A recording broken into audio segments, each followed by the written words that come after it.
আজকে তারা কেন হ্যাঁ ভোটের অ্যাম্বাসেডর হয়েছে, আজকে তারা জামাতের উত্তরসূরিদের সাথে কাজ করছে, জামাতের সাথে মিলেমিশে একাকার হয়ে গেছে।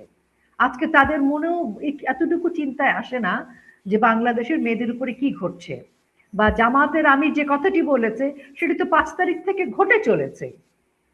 তো এই বিষয়গুলোকে তারা কেন সমর্থন করছে? ব্যক্তিগত স্বার্থের প্রয়োজনে।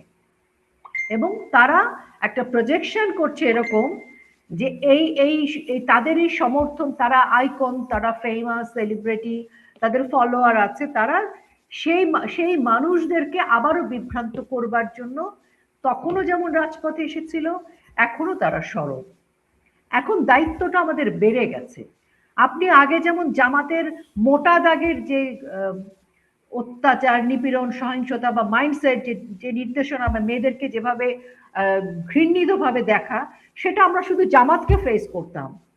আজকে জামাত একক না, আজকে জামাতের সাথে আপনার আধুনিক ঘাপটি মারা গুপ্ত সেই সকল মুখোশধারীদেরকেও আমাদের ফেস করতে হচ্ছে। আমাদের চ্যালেঞ্জটা বেড়ে গেছে, আমাদের জন্য পথটা কঠিন হয়েছে। কারণ আগে আমি বলতাম যে জামাত তো এরকম,